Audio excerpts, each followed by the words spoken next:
Kalau kamu orang baik, kemungkinan besar kamu akan jadi korban modus penipuan ini.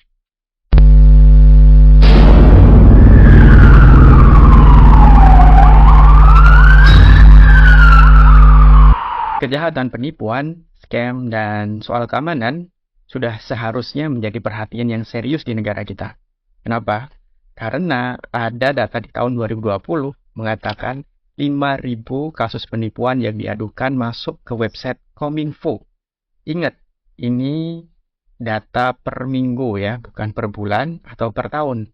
Artinya apa? Setiap harinya kemungkinan ada sekitar 712 kasus penipuan yang masuk ke website Kominfo dan setiap jamnya ada 29 kasus penipuan yang masuk ke website itu. Wow, jumlahnya luar biasa sekali. Itu tahun 2020, belum di tahun 2022 atau di tahun 2023. Dan tentu saja, kerugian akibat penipuan ini tidaklah sedikit. Khususnya kerugian akibat penipuan online di Indonesia, totalnya ada sekitar 18,7 triliun rupiah selama 2017 sampai 2021.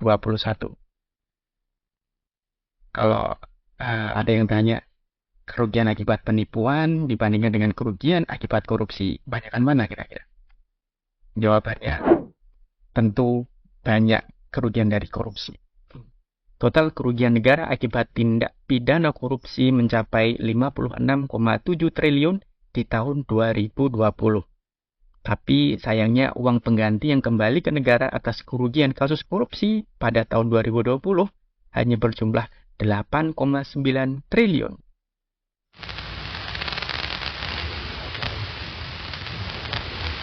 Kalau kamu orang baik, hati-hati ya.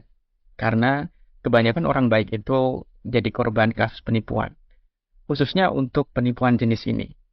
Penipuan dengan modus salah transfer. Penipuan dengan modus salah transfer memang bukan hal yang baru. Di tahun-tahun sebelumnya juga sudah ada sebenarnya.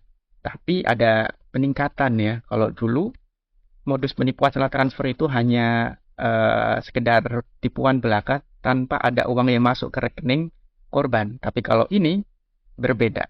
Ada uang yang masuk ke rekening korban, sehingga penipuan ini sangat-sangat susah untuk diidentifikasi.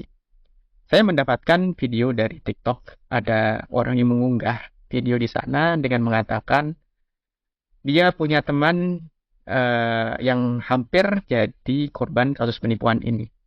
Untuk lebih jelasnya, mari kita lihat videonya. Jadi ada seorang kenalan, dia ini tiba-tiba mendapatkan uang transferan 20 juta rupiah. Lalu beberapa saat kemudian ada orang nelpon dia. Mengatakan, Pak, ada uang masuk ya ke rekening Bapak? Iya benar, ada uang masuk 20 juta rupiah. Waduh, itu uang saya Pak, salah transfer, kata dia. Kata yang nelpon tadi. Oh iya, oke. Nanti saya ke bank lah, saya transfer balik kalau begitu. Oke Pak, makasih ya Pak, kata si orang tadi yang nelpon tadi. Nah, kemudian si bapak ni pergilah dia ke bank. Sampai di bank, dia jumpain petugas ya, teller. Kemudian dia bilang, ni saya mau transfer uang 20 juta nih. Oh baik Pak, kata si teller. Kemudian si teller kan nanya dulu, memastikan, ini bapak mau transfer kemana? Ke keluarga? Bukan, ini ada orang salah transfer katanya. Si teller curiga, siapa pula yang salah transfer 20 juta? Kan salah transfer itu dah agak tidak mungkin sekarang. Karena pada saat transfer kan pasti nampak nama. Uang 20 juta kan nggak mungkin salah transfer. Kemudian diceklah sama si teller tadi dari mana asal uang tadi sebenarnya. Ternyata uang tadi dari pinjaman online. Jadi rupanya begini. Si penipu tadi mencuri data si bapak kemudian mengajukan pinjaman online. Nah, kemudian uang tadi kan masuk ke rekening si bapak tadi. Jadi dia nelpon bapak tadi agar uangnya dikirim ke rekening penipu. Yang akibatnya nanti bisa-bisa si bapak ini harus melunasi pinjaman online tadi yang nggak pernah dia buat. Oke, jadi kesimpulan dari video tadi itu seperti ini ya.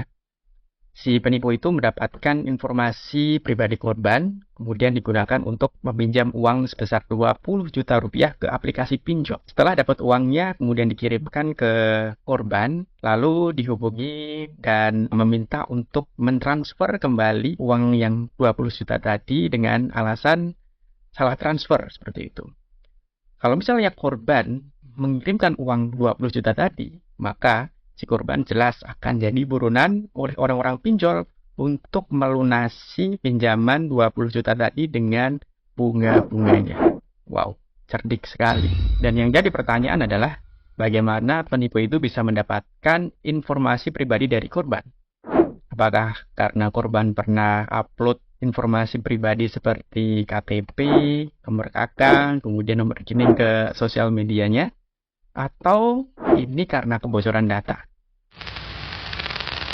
Kasus kebocoran data pribadi di Indonesia setidaknya ada 6 kasus yang dulu sempat viral. Yang pertama adalah kebocoran data pengguna aplikasi eHAC Kemenkes. Diperkirakan ada 1,3 juta data pengguna yang bocor. Yang kedua, kebocoran data BPJS Kesehatan dengan ada sekitar 279 juta penduduk Indonesia yang datanya diretas. Yang ketiga, kebocoran data nasabah BRI Life. Ada sekitarnya 463.000 dokumen yang berhasil diambil oleh peretas. Yang keempat, kebocoran data DPT Pemilu KPU. Ada sebanyak 2,3 juta data kependudukan warga Indonesia yang diambil oleh peretas. Yang kelima, kebocoran data pengguna Tokopedia. Tercatat ada 15 juta data pengguna yang diambil. Kemudian yang terakhir dan yang paling banyak adalah kebocoran data 1,3 miliar nomor ponsel di Indonesia. Wow, luar biasa banyak. Terlepas dari bagaimana cara penipu itu bisa mendapatkan data pribadi dari korban, kita harus selalu waspada setiap saat. Kalau nanti teman-teman dihubungi oleh orang yang tidak dikenal dan bilang kalau dia salah transfer uang ke rekening kita, maka jangan langsung percaya. Kita harus cek asal dana itu melalui nama rekeningnya. Bisa jadi asal dana itu bukan dari orang itu. Bisa jadi dari pinjol. Ya. Tapi memang kasus salah transfer itu bukan selamanya penipuan ya. Jadi ada memang yang murni dari kesalahan dari pengirim itu. Seperti yang dilakukan oleh kakak ipar saya. Jadi kakak ipar saya pernah mengirim uang sebesar 13 juta rupiah ke orang yang seharusnya tidak menerima. Harusnya uang itu digunakan untuk membayar biaya sewa apartemen, tapi malah dikirim ke salah satu pemilik toko elektronik di daerah saya. Tapi alhamdulillah uang itu bisa kembali karena kakak saya bisa membuktikan kalau itu memang benar-benar murni salah transfer, bukan penipuan. Tapi nanti kalau misalnya teman-teman itu dihubungi dan memang uang itu berasal dari pinjol, jadi jangan gunakan uang itu untuk beli barang, jangan gunakan untuk traktir teman atau pacar ya. Simpan uang itu dan segera kembalikan uangnya ke pinjol. Jika kemungkinan terburuknya teman-teman sudah mengirimkan uang salah transfer tadi ke rekening penipu, ya mau nggak mau teman-teman harus segera lapor polisi ya. Jangan takut lapor polisi karena polisi itu baik-baik. Kalau nggak baik berarti itu cuma oknum saja. Ya. Tapi kalau memang benar-benar nggak mau lapor polisi, ya saya akan beri alternatif lain. Teman-teman bisa lapor ke Kominfo melalui laman layanan.kominfo.go.id dengan mengeklik menu aduan BRTI atau lapor ke OJK dengan mengisi form pengaduan penipuan dan kirim ke konsumen@ojk.go.id. Oke, ya. Demikian untuk konten ini, semoga bermanfaat dan jangan lupa untuk share ke orang-orang terdekat kita agar terbebas dari penipuan jenis ini.